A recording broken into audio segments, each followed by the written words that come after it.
नमस्कार दोस्तों, स्वागत है आपका द ग्राउंड रिपोर्ट में। मैं हूं समीर आत्मज मिश्र। देश की आज़ादी के 75 साल पूरे हो रहे हैं। इस उपलक्ष्य में सरकार आज़ादी का अमृत महोत्सव मना रही है। इसी अमृत महोत्सव के तहत मोदी सरकार ने हर घर तिरंगा अभियान शुरू किया है। लोगों से अपील की गई है कि 13 से 15 अगस्त तक अपने घरों पर तिरंगा लगाएं।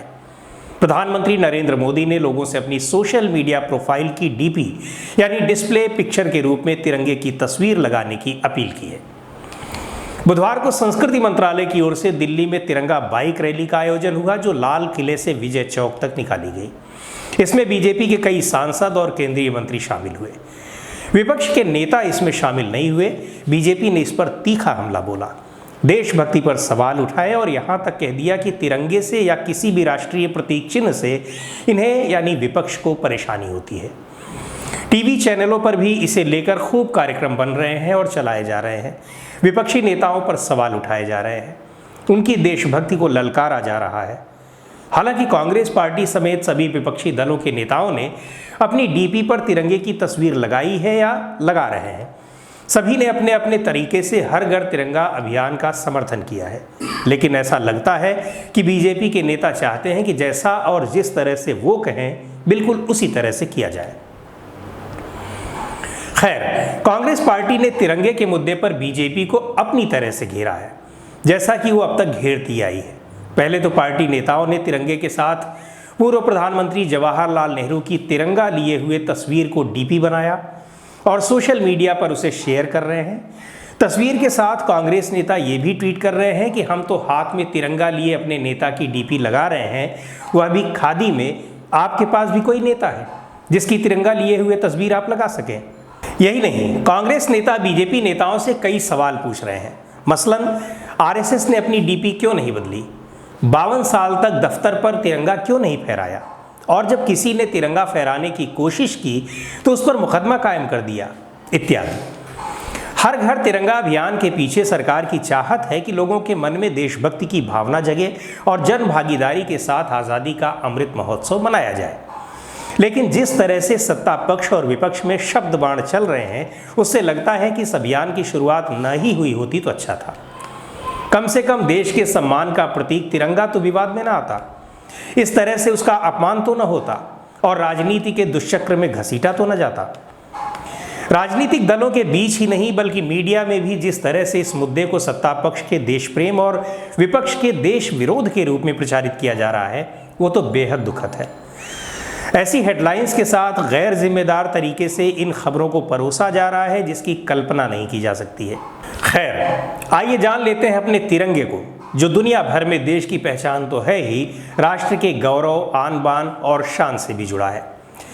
तिरंगे का मौजूदा स्वरूप 22 जुलाई 1947 को संविधान सभा में स्वीकार किया गया था और इसे राष्ट्र ध्वज के रूप में मान्यता दी गई। उससे पहले कांग्रेस पार्टी ने 1929 में अपने लाहौर अधिवेशन के बाद 31 दिसंबर को तिरंगे को रावी नदी के तट पर फहराया था और पूर्ण स्वराज्य का संकल्प लिया था। इस तिरंगे में और मौजूदा तिरंगे में फ़र्क ये था कि उस समय जो बीच में चक्र है सफ़ेद धारी पर, सफ़ेद पट्टी पर, वो चक्र ना होकर के उस समय चरखा हुआ करता था। उस वर्ष कांग्रेस अध्यक्ष जवाहरलाल नेहरू थे और ये झंडा उन्होंने ही फहराया था। उसी दिन ये संकल्प भी लिया गया था कि हर साल 26 जनवरी को कांग्रेस पार्टी स्वाधीनता दिवस मनाएगी और इस तरह पार्टी ने 26 जनवरी 1930 को अपना पहला स्वाधीनता दिवस मनाया। यही वजह है कि 26 नवंबर 1949 को बनकर तैयार हो जाने के बावजूद संविधान को लागू करने की तारीख 26 जनवरी तय की गई। ध्वज के आकार, प्रकार, उसके इस्तेमाल इत्यादि से संबंधित राष्ट्रीय ध्वज संहिता है, जिसका उल्लंघन दंडनीय अपराध माना जाता है। भारतीय राष्ट्रीय ध्वज में 3 रंगों की क्षैतिज पट्टियां हैं, सबसे ऊपर केसरिया, बीच में सफ़ेद और नीचे गहरे हरे रंग की पट्टी, और इन तीनों का अनुपात बराबर है। ध्वज की चौड़ाई और लंबाई का अनुपात 2 और 3 का है। सफ़ेद पट्टी के बीचों बीच गहरे नीले रंग का एक चक्र है जिसमें 24 तीलियां हैं। ये चक्र अशोक के सारनाथ स्तंभ से लिया गया है। इस ध्वज को फहराने और ये ध्वज कहाँ लगाए जा सकते हैं, उनके नियम काफ़ी कठोर थे, लेकिन साल 2002 में ध्वज संहिता में संशोधन किया गया और इसमें काफ़ी ढील दी गई। इस संशोधन की कहानी भी बेहद दिलचस्प है और इसके पीछे एक जो नाम है वो है हरियाणा के उद्योगपति और कांग्रेस पार्टी के सांसद रहे नवीन जिंदल। 1992 में नवीन जिंदल ने अपने एक कारखाने पर हर दिन तिरंगा फहराना शुरू कर दिया। उन्हें जिला प्रशासन ने ऐसा करने से मना किया और दंडित करने की चेतावनी भी दी गई। नवीन जिंदल को ये बात अच्छी नहीं लगी और उन्होंने झंडा फहराने की अनुमति देने के लिए सुप्रीम कोर्ट का रुख किया। करीब 7 साल तक कानूनी लड़ाई लड़ने के बाद आखिरकार सर्वोच्च अदालत ने उनके पक्ष में फैसला सुनाया और कहा कि देश के प्रत्येक नागरिक को आदर, प्रतिष्ठा और सम्मान के साथ राष्ट्रीय ध्वज फहराने का अधिकार है। उसके बाद से राष्ट्रीय ध्वज फहराने के अधिकार को मौलिक अधिकार बना दिया गया। सुप्रीम कोर्ट के आदेश के बाद केंद्रीय मंत्रिमंडल ने फ्लैग कोड के संशोधन को मंजूरी दी और 26 जनवरी 2002 से भारत के सभी नागरिकों को किसी भी दिन राष्ट्र ध्वज को फहराने का अधिकार मिल गया। शर्त यह है कि राष्ट्र ध्वज की प्रतिष्ठा और गरिमा बरकरार रहे और किसी भी स्थिति में इसका अपमान न होने पाए।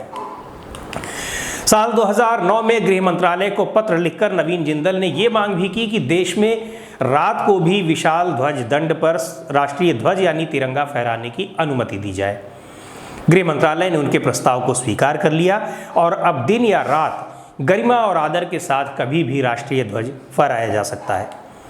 सुप्रीम कोर्ट के फैसले से प्रेरणा पाते हुए नवीन जिंदल ने फ्लैग फाउंडेशन ऑफ इंडिया की स्थापना की, जिसके माध्यम से देश के प्रत्येक नागरिक को तिरंगे के साथ जोड़ना और भारतीयों के बीच तिरंगे के प्रदर्शन को लोकप्रिय बनाने का उन्होंने प्रयास किया। आज हर घर तिरंगा अभियान के पीछे नवीन जिंदल के इस तिरंगा प्रेम और उनकी मेहनत को नहीं भुलाया जा सकता। पर तिरंगे को लेकर हो रही सियासत देश के आम नागरिकों की भावनाओं को आहत कर रही है। तो दोस्तों, आज के वीडियो में इतना ही। अगले वीडियो में हम फिर नए मुद्दे और नई जानकारी के साथ आपसे रूबरू होंगे। द ग्राउंड रिपोर्ट के यूट्यूब चैनल को आपने अब तक सब्सक्राइब न किया हो तो ज़रूर कर लें। बेल आइकन यानी घंटे जैसी आकृति दबाएं ताकि आपको नए वीडियोस के नोटिफिकेशन मिलते रहें। फेसबुक पर अगर आप देख रहे हो तो आप हमारे पेज को लाइक कर लीजिए। इंस्टाग्राम पर आप हमको फॉलो कर सकते हैं और द ग्राउंड रिपोर्ट का ट्विटर हैंडल है @ground report। इसे भी आप फॉलो कर सकते हैं।